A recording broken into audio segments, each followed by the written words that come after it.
Grab your hockey sticks and your maple syrup, race fans. This week, the GMS Racing team is heading to the Canadian Tire Motorsports Park. And guys, for the only trip to a road course this season, what do we expect for these truck teams? Well, it's a road course, so it's one of those one-off deals that I call it a blessing in disguise most of the time, because it's one of those races where you can always take advantage of somebody else having a little bit of a misfortune and you turning it into a really good day. At the same time, you got to make sure you're not one of those people having a misfortune. It's a tricky racetrack. It's very, very sweeping, high speed in some areas, and then all of a sudden it gets really technical, a lot of downshifts, heavy braking, and things like that. So it's a tough racetrack. It's great for the truck series. It's a fantastic race, really exciting.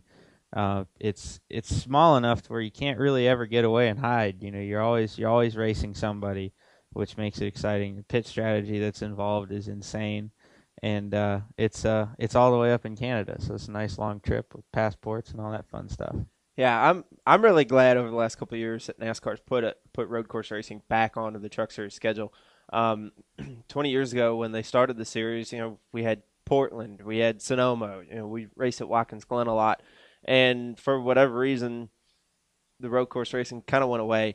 So, we've seen over the last few years on the Cup side and the Xfinity side, even this year too, how exciting road course racing can be. It's almost, some people call it like the new short track, or the new short track. So, as we've seen in the first two races up at Mosport, that there's been some incredibly exciting finishes for sure, coming down to the last corner. So, I love variety on schedules. I love that we go to dirt. I love that we have so many that we have short tracks. I love that we have road courses involved. So one other thing, for our guys, Brandon and Spencer, it's really cool that not only do they have road courses back on the truck side, but the fact that you can go run the K&N Pro Series East and West and go get road course experience. So by the time these guys do come to trucks, that they do have they're ready. They have some road racing background. And we're able to catch up with Spencer and Brandon and get their take of what they're looking forward to this week at the road course, and also what they're going to need to do to find victory. What I love about the road courses is that it's such a change of pace. It's something you don't get to do every weekend, and it really takes a whole different driving skill set. Started out in Vegas running Legends on the road course, and I think that really helps me get up to speed. Made a couple starts before, so looking for a good result. I think the biggest thing is going to be just stay on the racetrack and is making all the laps, running a lot of laps in practice, getting used to the racetrack, learning all the corners and everything is going to be the biggest key there. Staying on the racetrack during the race, and you'll probably be inside the top 10, top 15 by the end of it. So both our drivers kind of giving a look into what to expect this weekend. And guys, now on the strategy side, what's going to be going on in that side of the cockpit and also on pit road for our crew chiefs? What's the big strategy for this weekend? I mean, they have to take it for what it is. It's a completely different weekend, completely different race than anything they've done all year, and maybe even since last year. It's been a while. It's not something that a lot of these drivers do routinely, so you got to knock the cobwebs off really early in practice to get back into the swing of things. I know a lot of guys, will go out to places like Bondurant. Brandon got to race at Road America here a few weeks ago, so he's got some, got the cobwebs knocked off. So hopefully that helps out. But it's just different. Everything about it's different. The pit strategy is different. The way the race plays out is completely different. You're not gonna a one truck spin isn't gonna bring a caution out. So you lose a little bit of that, but it's going to be exciting. I think that's why a lot of guys like it. I sure like having a road course on the schedule for sure. Yeah, strategy-wise, usually we pay attention to when the cautions fall.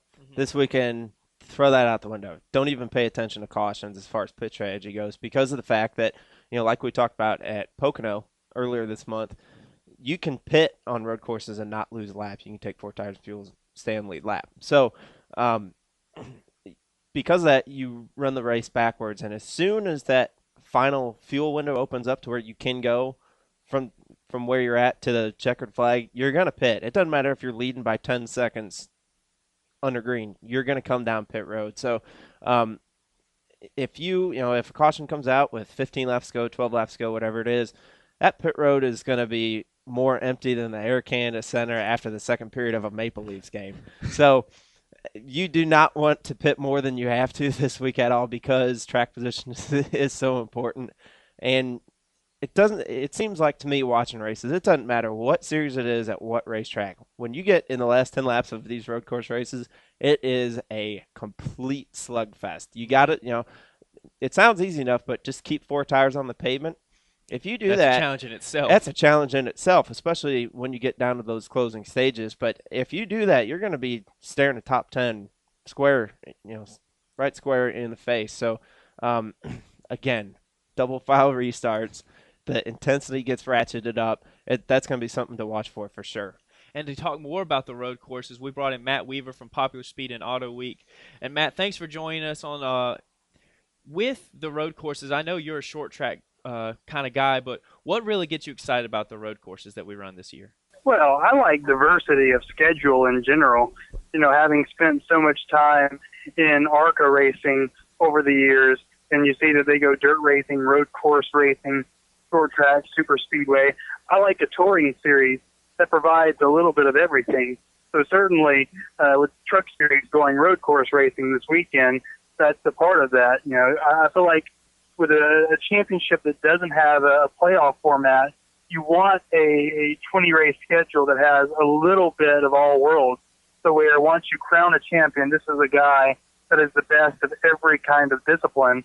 And when talking specifically about road course racing, the on-track action is pretty much as good as anywhere else. I'm a short track guy, and I feel like in many ways, road course racing has become the new short track. I mean, you get the beating and banging that you get at Bristol and Martinsville, almost double that when you go to a place like Mosport. And so now going into the 3rd year at Canadian Tire Motorsports Park, what's kind of your big takeaway from the first 2 years and now kind of looking forward at the track?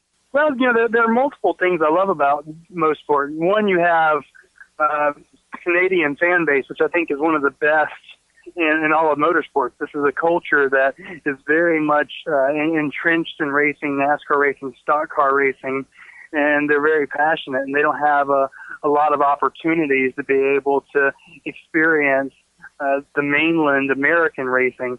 And so you combine that race with the Canadian Tire Series, which may be the best touring series in all of NASCAR, and it's just a great overall event. You're going to get 2 marquee races, a bunch of local stars, a bunch of international stars, and again, that circuit produces one of the best pure racing spectacles across the entire schedule. So that's a track that's on my bucket list. I haven't been able to go. I don't have a passport yet, but hopefully that event can remain healthy and we can keep going, because that's certainly a place that I would love to go to here in the next couple of years. So Matt Weaver joining us on the phone. Thanks, Matt. And guys, a lot of excitement this weekend, obviously with the one-off road course action. Any final thoughts heading into the weekend? I think Josh brought up a good point. You can't make a mistake. You got to keep your truck on the track. Canadian Tire Motorsports Park isn't exactly what I would call forgiving in some areas. But that's what makes it such a good track. You got to stay on your game. You got to stay focused. You can't get complacent. A lot of guys, we talk about it at places like Bristol a lot. You got to stay ahead of the racetrack, and I think that's going to be a big factor up in Canada this weekend.